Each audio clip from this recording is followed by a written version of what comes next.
प्रदेश 2022 विधानसभा चुनाव के लिए राजनीतिक पार्टियों ने अपने उम्मीदवार घोषित करने शुरू कर दिए हैं। समाजवादी पार्टी ने गाजियाबाद के साहिबाबाद विधानसभा से पंडित अमरपाल शर्मा को अपना उम्मीदवार चयन किया है। समाजवादी पार्टी से साहिबाबाद विधानसभा से टिकट मिलने के बाद प्रेस वार्ता की। साहिबाबाद विधानसभा में जीत दर्ज करने के उद्देश्य से पंडित अमरपाल शर्मा ने अपनी बात मीडिया के सामने रखी है। अमरपाल शर्मा ने कहा कि साहिबाबाद विधानसभा में जनता के प्रति मैं पहले से ही कार्य करता रहा हूं और पूर्व मुख्यमंत्री अखिलेश यादव ने मेरे ऊपर आशीर्वाद बनाया है। कोविड-19 प्रोटोकॉल को पालन करते हुए नामांकन करेंगे। कि आप सभी जानते हैं, आगामी 10 फरवरी को हमारे यहाँ चुनाव होना निश्चित हुआ है और आज आप सब लोगों के सामने मुझे ये बताते हुए बड़ा हर्ष हो रहा है कि साहिबाबाद की जनता के लिए मैंने पहले 2012 से लेकर 17 तक भी निस्वार्थ सेवा भाव में मैं हमेशा 24 घंटे उनके लिए उपलब्ध रहा हूँ।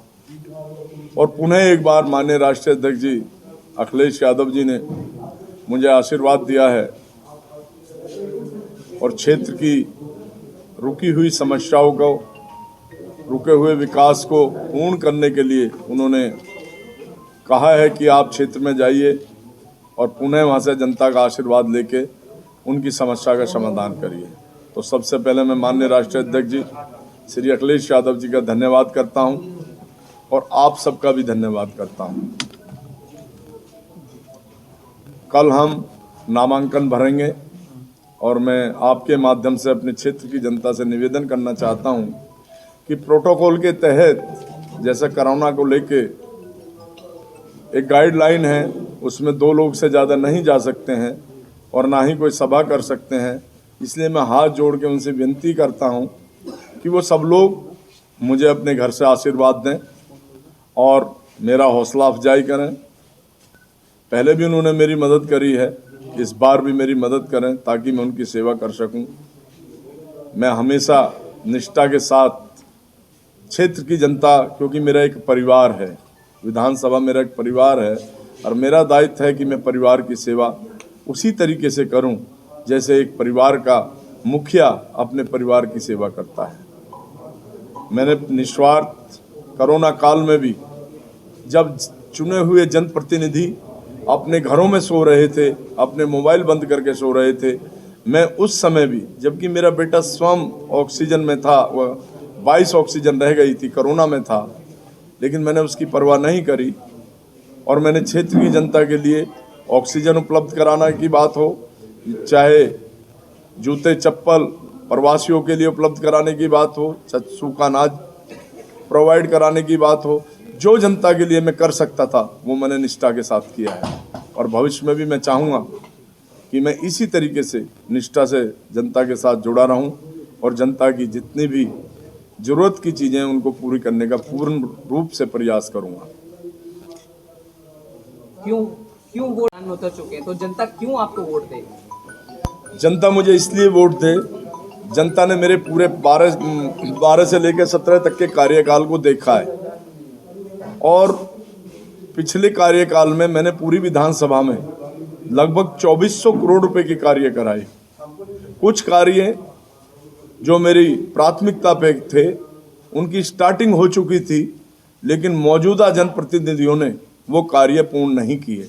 जैसे उदाहरण के नाम पे मैं आपको बताना चाहूँगा कि सेक्टर 62 से लेके साहिबाबाद तक की जो मेट्रो थी हमने वो स्टार्ट करा दी थी और हमारे समय के 2 पिलर आज भी ऐसे खड़े हैं, आप जाके देख सकते हैं, लेकिन मौजूदा जनप्रतिनिधियों ने उस तरफ ध्यान नहीं दिया।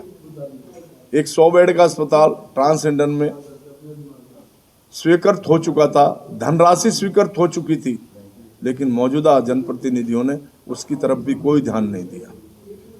खोड़ा कॉलोनी एक बहुत बड़ी कॉलोनी है, लोग वहाँ प्यासे मर रहे हैं, किसी भी जनप्रतिनिधि ने उधर पानी की तरफ ध्यान नहीं दिया कि उन लोगों को पानी उपलब्ध होना चाहिए। पानी तो दुश्मन को भी पिलाया जाता है। इसलिए जनता हमें वोट दें कि हमने यह कार्य कराए हैं, चाहे एलिवेटेड रोड की बात हो, चाहे मेट्रो की बात हो, चाहे इंदिरापुरम के अंदर ग्रीन बेल्ट को विकसित करने की बात हो, चाहे इंदिरापुरम के अंदर क्रिकेट अकादमी की बात हो, चाहे साहिबाबाद विधानसभा के अंदर इंटरनेशनल स्टेडियम की बात हो, चाहे संपूर्ण विधानसभा के अंदर पार्कों के अंदर सौंदर्यीकरण की बात हो, हाई मास्क लाइटों की बातें हो, हमने क्षेत्र में काम किए हैं।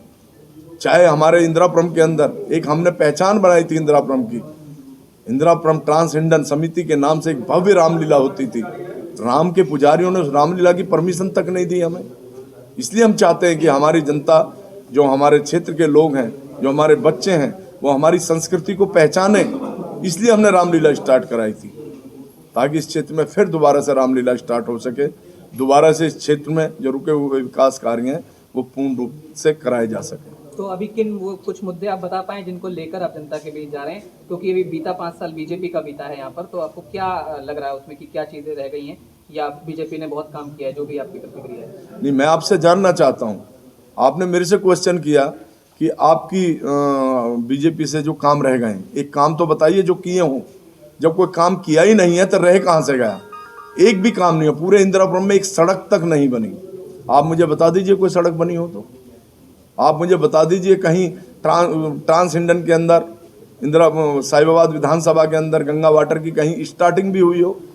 पानी तो दुनिया इंतजाम करती है, आप मुझे बताइए किसी भी क्षेत्र में